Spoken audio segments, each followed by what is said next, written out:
Good morning ಗೆಳೆಯರೇ. So ಇವತ್ತು ಬೆಳಗ್ಗೆ ನನಗೆ ವಿಡಿಯೋ ರೆಕಾರ್ಡ್ ಮಾಡೋಕ್ಕಾಗಲಿಲ್ಲ ಬಿಕಾಸ್ ತುಂಬ ಕೆಲಸ ಇತ್ತು.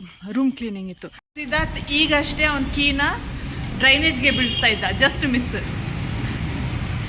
ಸೊ ಗೆಳೆಯರೇ, we are here in the office. So ಇವತ್ತು ಅಟ್ಲೀಸ್ಟ್ ನೋಡುವ ನಮ್ಮ ಕಂಪ್ಯಾನಿಯನ್ಸ್ನ ಮೀಟ್ ಆಗೋಕ್ಕೆ ನಿಮಗೆ ಆಪರ್ಚುನಿಟಿ ಸಿಗುತ್ತಾ ಅಂತ. ಇವತ್ತು ಇಲ್ಲ, least is not there. That is so sad. ಅಲ್ಲ Siddharth, my audiences can never see Goku and Scooby, I guess. No, they're not. That is sad. Let's see. ಇಲ್ಲ, sad. ಆಫೀಸ್ ರೀಚ್ ಆಗಿ ಆಯಿತು, ಲಾಗಿನ್ನು ಮಾಡಿ ಆಯಿತು. ಇವತ್ತು ಏನು ಪ್ಲ್ಯಾನ್ಸ್ ಇಲ್ಲ. ನೋಡೋಣ ಸಡನ್ನಾಗಿ ಏನಾದರೂ ಅರ್ಜಿಂಗ್ ಅಥವಾ ಪ್ಲ್ಯಾನ್ಸ್ ಬರ್ಬೋದಾ ಅಂತ.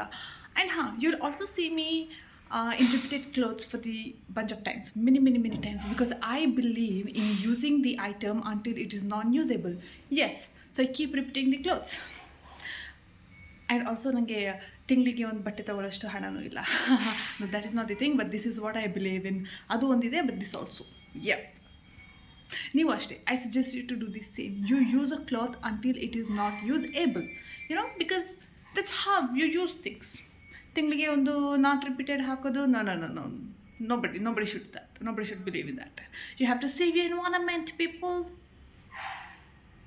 ಲಂಚ್ ಮುಗೀತು. ಸೊ ಈಗ ನಿಮಗೆ ಕಂಟೆಂಟ್ ಇಲ್ಲ ಅಂತ ನಾನು ಬೇಕಾದ್ರೆ ಈಗ ಪಬ್ಲಿಕಲ್ಲಿ ವೀಡಿಯೋ ಮಾಡುವಾಗ ಅಷ್ಟು ನಾಚಿಕೆ ಆಗಲ್ಲ, ಮುಂಚೆ ಆಗ್ತಾಯಿತ್ತು. ಈಗ ನನ್ನ ಮೋಟಿವೇಶನ್ ಹೇಗೆ ಬಂತಂದರೆ, ಪಬ್ಲಿಕಲ್ಲಿ ಜನರು ಓಪನ್ ಆಗಿ ಲವ್ ತೋರಿಸ್ತಾರಂತೆ, ನಾನು ನನ್ನ ರೆಕಾರ್ಡ್ ಮಾಡೋದ್ರಲ್ಲಿ ಏನಿದೆ ಅಲ್ಲ. ಎಕ್ಸಾಕ್ಟ್ಲಿ, ಮೆಜೆಸ್ಟಿಕಲ್ಲಿ ನನಗೆ ಐಡಿಯಾ ಬಂದಿದೆ. ಮೆಜೆಸ್ಟಿಕಲ್ಲಿ ಇದಕ್ಕೆ ಮೆಟ್ರೋ ನಡ್ಕೊಂಡು ಹೋಗುವಾಗ ಪ್ಲ್ಯಾಟ್ಫಾರ್ಮ್ ಇದೆಯಲ್ಲ, ಅಲ್ಲಿ. So that is by improve ಆಗಿದ್ದೀನಿ ನಾನು. ಆ್ಯಂಡ್ ಮಜ್ಜಿಗೆ is very yummy. Best part, office ಹತ್ರನೇ ನಂದಿದ್ದು ಚಿಕ್ಕ ಸ್ಟಾಲ್ ಇದೆ, ಅಲ್ಲಿಂದ ಎಲ್ಲ ಸಿಗೋದು 9 ರೂಪಾಯಿಗೆ. ಇದು 10 ರೂಪಾಯಿ ಈಗ 1 ರೂಪಾಯಿ ಜಾಸ್ತಿ ಆಗಿದೆ ಅಂತೆ. Exactly. And it's very yummy and it's healthy. ಕುಡ್ದಾಯ್ತು, ಪೋಸ್ಟ್ಮಾರ್ಟಮ್ ಮಾಡಿಬಿಟ್ಟಿದ್ದೀನಿ ಇದ್ದು. ಓಕೆ, ಈಗ ಸ್ಕೂಲ್ಗಳಲ್ಲಿ ಹೊಸ ಕಾನ್ಸೆಪ್ಟ್ ಬಂದಿದೆ ಅಂತೆ. ಲೈಕ್ ಟೀಚರ್ಸ್ ಟೈಮ್ ಟೇಬಲ್ ಮಾಡಿ ಕೊಡ್ತಾರೆ ಲಂಚಿಗೆ ಏನೇನು ತರಬೇಕು ಅಂತ. ಅದ್ರ ಮೇಲೆ ಜನರ ಒಪಿನಿಯನ್ ಕೇಳೋಣ. ಓಕೆ, ಫಸ್ಟ್ ಸ್ಕೂಲ್ಗಳಲ್ಲಿ ಹೊಸ ಕಾನ್ಸೆಪ್ಟ್ ಬಂದಿದೆ. ಲಂಚ್ ಟೈಮಲ್ಲಿ ಲಂಚಿಗೆ ಮಕ್ಕಳಿಗೆ ಟೈಮ್ ಟೇಬಲ್ ಮಾಡಿ ಕೊಡ್ತಾರೆ ಟೀಚರ್ಸ್. ಈ ದಿನ ಇದೇ ಲಂಚ್ ತರಬೇಕು ಅಂತ. ಸೊ ನಿನ್ನ ಒಪಿನಿಯನ್ ಏನದ್ರ ಬಗ್ಗೆ? ಸೊ ಆ್ಯಕ್ಚುಲಿ ಬೆಸ್ಟ್ ಆ ಥರ ಮಾಡಿದ್ರು. ವೈ ಅಂದರೆ ಈ ದಿನ ಇದೇ ತರಬೇಕು ಅನ್ನೋದು ಒಂದು ಸ್ವಲ್ಪ ಅಂದರೆ ಎಲ್ಲ ಸೇಮ್, ಬಟ್ ಹೌದೌದು, ಆ ಥರ ಬಂದರೆ ಆ್ಯಕ್ಚುಲಿ ಇಟ್ಸ್ ಬೋರ್ ಫುಡ್ ಆಗುತ್ತೆ ಅವಾಗ. ಸರ್ ನಾನೇ ಅನ್ಕೊಂಡೆ ಡಿಫ್ರೆಂಟ್ ಪರ್ಸನ್ಗೆ ಡಿಫ್ರೆಂಟ್ ಅಲ್ಲ ಒಂದೇ ಎಲ್ಲರಿಗೂ ಸೇಮ್ ಟೈಮ್ ಟೇಬಲ್. ಆ್ಯಕ್ಚುಲಿ ಎಲ್ಲ ಬೋರ್ ಇರುತ್ತಲ್ಲ, ಯಾಕಂದ್ರೆ ಶೇರ್ ಮಾಡ್ಕೊಳಕ್ಕೂ ಆಗಲ್ಲ. ಎಕ್ಸಾಕ್ಟ್ಲಿ. ಫಿಶ್ ಬಂಪ್ ಟೇಸ್ಟ್ ಸ್ವಲ್ಪ ಮಾಡ್ಬೋದು, ಡಿಫ್ರೆಂಟ್ ಯಾಕಂದ್ರೆ ಒಬ್ಬೊಬ್ರು ಇಂಗ್ರೀಡಿಯೆಂಟ್ಸ್. ಹೌದು. So the food is same ಇರ್ಬೋದು, ಡಿಫ್ರೆಂಟ್ ಇರಬೇಕು. Okay, is your opinion? Okay, if they are giving protein food, that is good, but if they are giving like like unhealthy things like sandwich athwa sandwich alli bread little carbs, more carbs irutte. So but yeah, overall actually helbekandre protein food kodre that is actually very good, because makkalige taleyalli iralla actually protein food athwa ಏನು food anta, because they'll always choose which is tastier for them, which is like Lay's, Kurkure, in that way they'll eat. So but what makes you think that protein food yummy illa andre ಅವರು ತಿಂತಾರೆ ಅಂತ? ಬಿಸಾಕ್ಬೋದು ಅವರು. Teachers ಬಾಯದಿಂದ ತಿಂತಾರಲ್ವಾ, they can't throw in front of them. You are saying is that time table ಮಾಡಲಿ, but ಅದು nutritious ಆಗಿರಲಿ ಅಂತ, ಪ್ರಾಪರ್ ಡಯಟ್ ಪ್ಲಾನ್ ಇರಲಿ ಅಂತ. Okay, so guys, say hi to Vishnu. He's an intern in my company. You don't say company name. Okay. And now he'll answer my question. Definitely. So question ಏನಂದ್ರೆ, ಈಗ ಸ್ಕೂಲ್ಗಳಲ್ಲಿ there is this concept where teachers do the timetable for food. So the kids have to bring the same food. So what's your opinion on that? Is it good thing or a bad thing? I think it's a good thing, no? Okay. No more tasks, just bring whatever you want, right? No, not whatever you want. Parents will have to cook it. But it's just that they'll have to, parents can't give kids whatever they want. They have to go according to the timetable. It's a good thing for parents. Okay. But not so for that the they kids. don't have to think. They don't have to think. Okay. Directly they can do it. Okay. But how is it good for the kids? I mean, bad for the kids. It's quite boring, same dish over a week. That's his opinion. Now we'll take interview of more people. I don't know who, but let's see. मतलब क्या वो अच्छी बात है? नहीं है? नहीं, अच्छी बात नहीं है। क्यों नहीं है? क्यों टीचर्स क्यों बोलेंगे कि मतलब ये दिन ये फूल लाना है, ये फ्लावर लाना है, ऐसे फूल नहीं, फूड.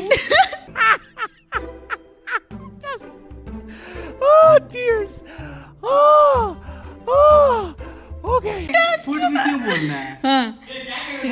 क्यों लाना है, जो घर में बनेगा वो लाएंगे। हाँ तो मतलब गलत है वो ना, हाँ, गलत है. गलत है। पर एग्जैक्टली बताओ कि गलत क्यों है? क्यों गलत है? बस वो जो घर पे बनेगा वो लेके वो लेके वो सब गलत है. हाँ, ठीक है, हाँ. ठीक है, गलत है. This is not good. ಅವ್ರ ಪ್ರಕಾರ ನಾವು ಮಾಡೋದಿದ್ರೆ ನಾವು ದುಡ್ಡು ಕೊಟ್ಟು ಮಕ್ಕಳಿಗೆ ಕಳಿಸ್ತಾ ಇರತ್ತಾನೆ. ಹೌದಾ? ರಾಂಗ್ ಮಾಡಬಾರ್ದು. ಬಗ್ಗೆ ನಿಮ್ಮ ಒಪಿನಿಯನ್ ಏನು ಪಂಚು? ಸೊ ಐ ಫೀಲ್ ಎರಡು ಥರ ರೀಸನ್ ಇರುತ್ತೆ. ಸೊ ಒಂದು ಟಾಸ್ಕ್ ಕೊಡಬೇಕು ಅಂತ ಹುಡುಗರಿಗೆ, ಟಾಸ್ಕ್ ಈ ಥರ ತೊಗೊಂಬ ಅಂತ. ಈಗ ಇವ್ರಿಗೂ ಮಾಡೋಕ್ಕೆ ಮೇ ಬಿ ಅಷ್ಟೊಂದು ಟಾಸ್ಕ್ ಇರಲ್ಲ ಸ್ಕೂಲಲ್ಲಿ ಟೀಚರ್ಸ್ಗೆ. ಸೊ ಅದನ್ನ ಹೇಳಿದರೆ ಅದೊಂದು ಟಾಸ್ಕ್ ಆ್ಯಡ್ ಆಗುತ್ತೆ ಅಂತೇಳಿ ಒಂದು point of view. Another point of view awareness create ಮಾಡೋಕ್ಕೆ. ಈಗ ಫುಡ್ ಹೇಗೆ ಬೇಕು, ಹೇಗೆ ತಿನ್ನಬೇಕು, ಯಾವ ಥರ ಫುಡ್ಡು ಇಸ್ ಬೆಸ್ಟ್ ಇಲ್ಲ ಅಂತ ಎರಡು ಥರ ರೀಸನ್ ಹೇಳ್ಬೋದು. ಸೊ ಫೈನಲಿ ಫನ್ನಿಯಾಗಿ ಹೇಳ್ಬೇಕು ಅಂತಂದರೆ ಇವ್ರಿಗೆ ಟಾಸ್ಕ್ ಕಡಿಮೆ ಇರುತ್ತೆ. ಸೊ ಅವ್ರಿಗೆ ಟಾಸ್ಕ್ ಏನು ಕೊಡೋಣ ಅಂತ ಯೋಚನೆ ಮಾಡ್ಕೊಂಡು ಹೇಳೋಕ್ಕಾಗಲಿಲ್ಲದೇ ಅದೊಂದು ಟಾಸ್ಕ್ ಅಂತ ಆ್ಯಡ್ ಮಾಡ್ಕೊಂಡಿದ್ದಾರೆ ಅಷ್ಟೇ. Okay okay. ಬಟ್ ಈ ಗುಡ್ ಟಾಸ್ಕ್ ಆಯಿತು, bad task? Good task. Good task. Good task. How why? So ಇದು ಅದೇ ಹೇಳಿದ್ನಲ್ಲ, ಸೆಕೆಂಡ್ ಪಾಯಿಂಟ್ ಹೇಳಿದ್ದೆ ನಿಮಗೆ. ಸೊ ಫುಡ್ ಹೆಂಗೆ ಯಾವ ಥರ ಮಕ್ಕಳಿಗೆ food, ತಿಳುವಳಿಕೆ, ಯಾವುದು ಗುಡ್ ಯಾವ್ದು ಬ್ಯಾಡ್ ಅಂತ ಹೇಳ್ಕೊಡೋಕ್ಕೆ ಇದೊಂದು ಬೆಸ್ಟ್ ವೇ. ಮನೆಯಲ್ಲಿ ಯಾರಿಗೂ ಅಷ್ಟೊಂದು ಟೈಮ್ ಇರಲ್ಲ, ಮಾಡಿಕೊಡ್ತಾರೆ ಬಟ್ ಯಾರೂ ಅವರ್ದನ್ಸ್ ಕ್ರಿಯೇಟ್ ಮಾಡಲ್ಲ. ಸೊ ಟೀಚರ್ಸ್ ಅದನ್ನು ಮಾಡ್ತಾ ಇದ್ದಾರೆ. So is best. Okay okay. Thank you. Opinion ಏನು? ಇಟ್ಸ್ ಗುಡ್ ಇಫ್ ಎವ್ರಿಬಡಿ ಎಲ್ಲರಿಗೂ ಸೇಮ್ ಅಂದರೆ ಓಕೆ, ಬಟ್ ಅದು ಪೇರೆಂಟ್ಸಿಗೂ ಬರ್ಡನ್ ಆಗುತ್ತೆ. ಅಂದರೆ ಹೈ ಫುಡ್ ಎಲ್ಲ ಅಲ್ಲ, ಎಲ್ರಿಗೂ ಸಿಗುವಂಥದ್ದು attainable and easy to make, because all parents are working ನಾವು. ಸೊ ಅದಕ್ಕೋಸ್ಕರ ಇನ್ನೊಂದು ನನಗೆ ಯಾರೋ ಒಬ್ರು ಹೇಳಿದ ಪ್ರಕಾರ, ಅವರೇ ಹೇಳಿದ ಎಲ್ಲರೂ ಬನಾನ ತೊಗೊಂಬರ್ಬೇಕಂತ ಹೇಳಿ. And the school cost more than $1 lakh and she is only 2 or 3 year old kid. So ಅವಳು ಬನಾನ ತೊಗೊಂಡೋದ್ಲು, ಅವಳೇನೋ ಗಲೀಜು ಮಾಡಿದಂತೆ ಬನಾನ ತಿನ್ಬೇಕಾದ್ರೆ. ಸೊ ಅವರು ಅವಳಿಗೆ ಇನ್ಮೇಲಿಂದ ಬನಾನ ತರಿಸ್ಲಿಕ್ಕಿಲ್ಲ, because it's hard to clean it, so you have to bring apple from tomorrow ಅಂತ ಹೇಳಿದ್ದಾರೆ. ಸೊ ಆವಾಗ ಇಟ್ಸ್ ಕಾಂಟ್ರಡಿಕ್ಷನ್ ಅಲ್ಲ. ಸೇಮ್ ಫುಡ್ ತರಬೇಕು, ಯಾಕಂದರೆ ಒಂದು ಮಗು ಇನ್ನೊಂದು ಮಗು ನೋಡಿ ಜಲಸ್ ಆಗಬಾರ್ದು ಅಂತ ಹೇಳಿ, ಒಂದು ಮಗು ಕ್ಲೀನ್ ಮಾಡ್ಲಿಕ್ಕೆ ಆಗೋದಿಲ್ಲ ಅಂತ ಹೇಳಿ ಅವ್ರು ಆ್ಯಪಲ್ ತರಲಿಕ್ಕೆ ಹೇಳಿದ್ರು. If you are paying more than $1 lakh for a 3 year old kid, you can't even teach them to clean. Yes. Instead ಪೇರೆಂಟ್ಸಿಗೆ ಹೇಳ್ತಾ ಇದ್ದೀರಿ ನೀವು change the food. That's It's confusion. Okay, you don't agree on that term. Okay. I agree that having same food is good. ಯಾಕಂದರೆ ನನಗೆ ಗೊತ್ತಿದೆ ಸ್ಕೂಲಲ್ಲೆಲ್ಲ ಮಕ್ಕಳು ಕೆಲವರೆಲ್ಲ jealous ಆಗ್ತಾರೆ. ಅವರಿಗೆ ಹಲ್ವಾ ತೊಗೊಂಬಂದ್ರು, ನಾನು ಹಲ್ವಾ ತೊಗೊಂಬಂದಿಲ್ಲ, ಇಲ್ಲ ಅಂತಾರೆ ಒಬ್ಬರು ಎಗ್ ತೊಗೊಂಬಂದ್ರು, ನನಗೆ ಅದು ತರಲಿಲ್ಲ, ಹಾಗೆಲ್ಲ ಇರುತ್ತೆ. So it's okay, but it should be attainable, easy to make, not like avocado sandwich. Doesn't make sense. I know. Okay, thank you. ಇವತ್ತು ನಾನೊಂದು ಸ್ವಲ್ಪ ಇಂಟರ್ವ್ಯೂಸ್ ಎಲ್ಲ ಮಾಡಿದೆ, ಎಲ್ಲರದ್ದು ಮಾಡೋಕ್ಕಾಗಲಿಲ್ಲ, ಯಾರ್ಯಾರು ಕೈಗೆ ಸಿಕ್ತು ಅವ್ರದ್ದು ಮಾಡಿಕೊಂಡೆ. ಆನ್ ದಿ ಕಾನ್ಸೆಪ್ಟ್ ಆಫ್, ಈಗ ಎಲ್ಲ ಸ್ಕೂಲಲ್ಲಿ ಇದೆ ಗೊತ್ತಿಲ್ಲ, ಬಟ್ ಸ್ವಲ್ಪ ಹೈಫೈ ಇರೋ ಸ್ಕೂಲ್ಸ್ಗಳಲ್ಲಿ ಎಲ್ಲ ಫುಡ್ ಟೈಮ್ ಟೇಬಲ್ ಮಾಡಿ ಕಳಿಸ್ತಾರೆ. So is it wrong or right ಅಂತ people have their own opinions. ಅದರದ್ದು ಪ್ರೋಸು ಇದೆ, ಕಾನ್ಸು ಇದೆ. So according to me I think cons ಜಾಸ್ತಿ ಇದೆ ಇಫ್ ವಿ ಕನ್ಸಿಡರ್ ಪ್ರೋಸ್ ಅಂದರೆ ಮಕ್ಕಳಿಗೆ ನ್ಯೂಟ್ರಿಷನ್ ವ್ಯಾಲ್ಯೂ ಗೊತ್ತಾಗುತ್ತೆ. Again only if the diet plan that is made by the teacher is nutritious. So ಅವರು 5 basic ನ್ಯೂಟ್ರಿಷನ್ಸ್ನ ತಲೆಯಲ್ಲಿ ಇಟ್ಕೊಂಡು ಮಾಡಿದರೆ ಪ್ಯಾಲೆಟ್ ಓಕೆ ಫೈನ್, ಬಟ್ ಇಲ್ಲಾಂದರೆ ಒಟ್ಟರಸಿಗಾಗಿ ಮಾಡಿದಂದರೆ no, it's not.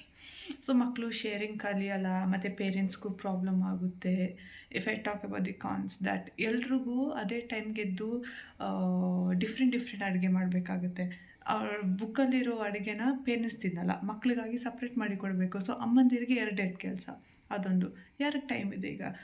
Working women ಆದ್ರಂತೂ ತುಂಬ ಕಷ್ಟ. ಮೇಡ್ ಮಾಡಿ ಅಂದರೆ ಅವ್ರು ಕರೆಕ್ಟಾಗಿ ಮಾಡ್ತಾರೋ ಇಲ್ವೋ ಗೊತ್ತಿಲ್ಲ. ಕೆಲವೊಂದು ಸತಿ ಹೌಸ್ ವೈಫ್ಸ್ ಇದ್ದರೆ ಅವರಲ್ಲೇ ಕಾಂಪಿಟೇಷನ್ ಬಂದುಬಿಡುತ್ತೆ. ಲೈಕ್ ಓಕೆ, ಆ ಮಗು ಬಂದು ಹೇಳಿದ್ಲು ಸೇಮ್ ಡಿಶ್ ಅವರಮ್ಮ ಚಂದ ಮಾಡಿದರು, ನೀವು ಚಂದ ಮಾಡಿಲ್ಲ, and all those conflict things and all. So I really think that this is not necessary.